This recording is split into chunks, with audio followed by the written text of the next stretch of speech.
Nós estamos vivendo o início deste tempo que toma a maior parte do ano, chamado tempo comum, que interrompe agora por ocasião da quarta-feira, né, de cinzas, né, iniciando o tempo de preparação para a Páscoa. E a gente está em torno dessa reflexão, nessa semana, dos nossos ministérios. Isso começa lá em Belém, quando, por ocasião da manifestação de Deus para o mundo, ele é entronizado na experiência com Deus, e não mais um povo apenas escolhido, mas todos aqueles que respondem a esse chamado são batizados, são escolhidos, recebem o munus divino. E aí a gente passa a ser eterno com a condição pela qual o sacerdócio de Cristo brilhe no nosso coração, na nossa vida, nas nossas atitudes. O Cristo sumo sacerdote, o Cristo profeta, também brilhe naquilo que a gente tem que denunciar, nos afastando do mal e das coisas do mal e denunciando as coisas do mal que existem, dos males que existem. E o terceiro é o seu poder régio, ou seja, a capacidade de cuidar, porque Jesus usa o seu poder para o cuidado, para sarar, para estar com aqueles que estão distantes, para fazê-los suas ovelhas, para estar com aqueles que estão com o jugo pesado, para estar com aqueles que de fato são como ovelhas sem pastor, que estão na desesperança. Muito bem. A partir de aí nasce um novo sacerdócio. E a comunidade cristã, ela está configurando esse novo sacerdócio, que não está mais em homens que nasceram para aquilo a partir de um gene, mas para homens que nasceram para aquilo a partir de uma escolha.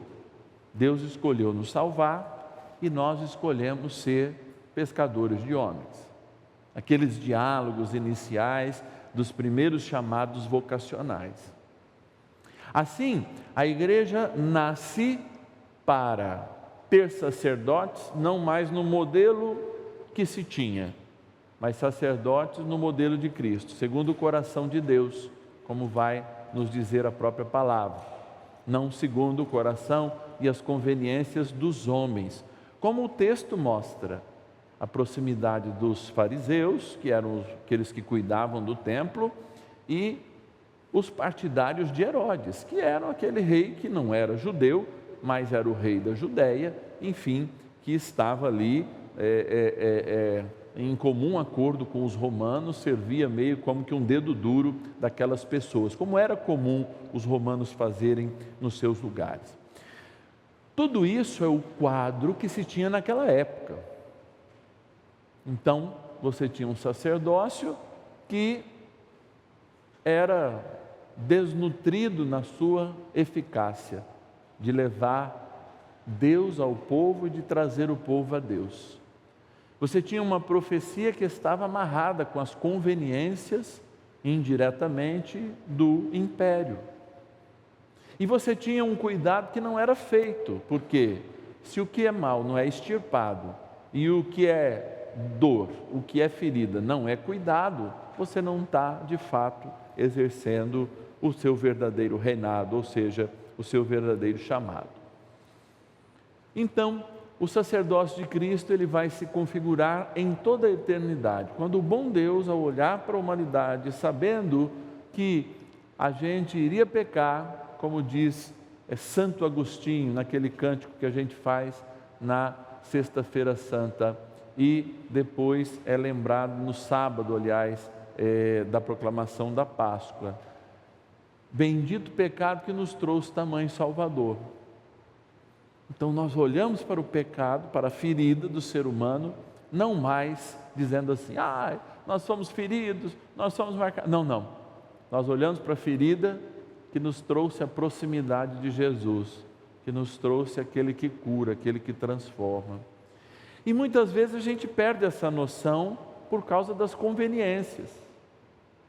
Jesus estava numa sinagoga, A sinagoga não era só um lugar de oração, era meio que uma câmara municipal onde se discutia, onde se também rezava aos sábados, mas ali se discutia os problemas da comunidade. Olha, tem um cano de água vazando, olha, as nossas crianças estão fazendo muita arte, olha, tudo isso era discutido lá. Mas também a experiência de fé para aqueles que estavam distantes do templo fazia com que eles lessem a palavra, fizessem o cântico dos salmos todos os sábados, reunidos naquele dia em que Jesus, de fato, no diálogo e travando um diálogo com a própria humanidade, diz: o que é mais importante? Sempre fazer o bem ou fechar a torneira do bem quando a gente está rezando?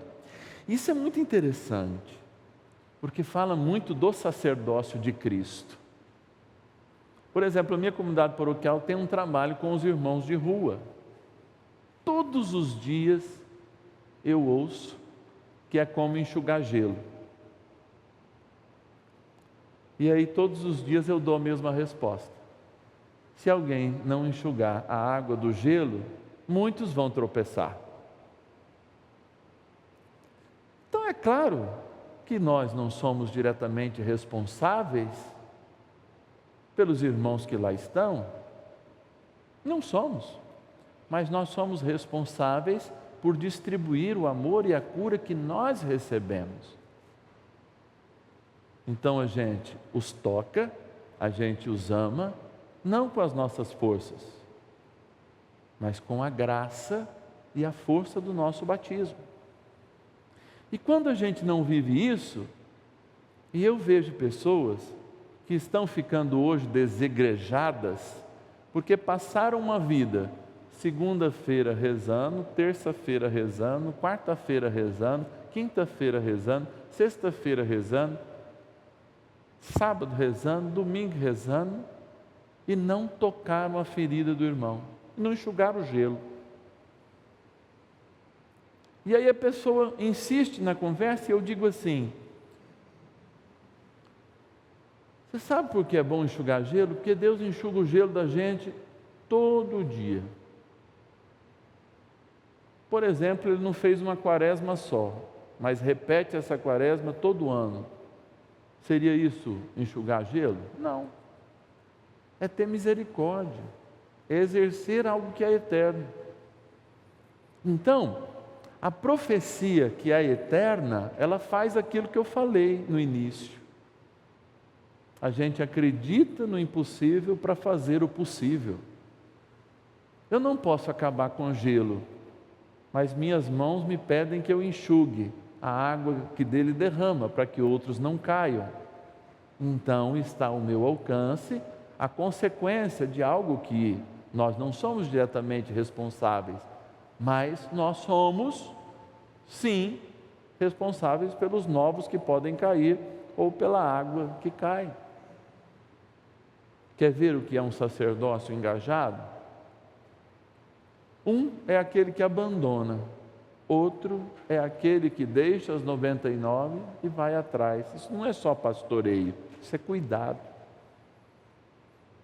Olha, um sacerdócio engajado, aquele do bom samaritano, que não importa qual era o motivo da machucadura do homem que estava à beira do caminho, o que importava? Ele ser curado, ele ter um lugar para se sarar. Então, amados, nós no mundo, nós não dependemos de conveniência e não há nenhuma lei, inclusive dentro do direito canônico, que nos impede de fazer o bem sem olhar a quem, como a gente diz o ditado. E este é o grande princípio, tanto do sacerdócio que Jesus inaugura, ou melhor, mostra como eterno, como é o princípio da profecia, que também é eterna e que denuncia o mal, como é o princípio do seu pastoreio, do seu reinado, do seu poder régio, que fala: cuidar é o caminho, hoje e sempre. E eu falo dos desigrejados porque são pessoas que de fato viveram a fé apenas numa dimensão. E se você vive a fé só numa dimensão, é mais ou menos como se você comesse gordura todo dia, mas não queimasse essa experiência. Então, se você é de renovação carismática, se você é de um grupo que só reza, é preciso exercer esse sacerdócio comum fora dessa dinâmica, para fazer com que toda essa energia de graça, que muitas vezes a gente retém, e graça a gente não consegue reter, ela de fato seja distribuída, e quanto mais distribuída, mais graça nós temos. E se você é do grupo do terço, não pode deixar de rezar o terço sem olhar para aqueles que mais precisam. E eu não estou dizendo só de alimento, eu não estou dizendo só de cuidados, eu não estou dizendo só de uma cama para que eles durmam, eu não estou dizendo isso não. Por quê? Muitas vezes nós estamos levando hoje o Santíssimo numa praça, mas nós estamos olhando de lado para aqueles que todos os dias estão na praça em drogadição, achando que eles são menos merecedores de Deus do que nós.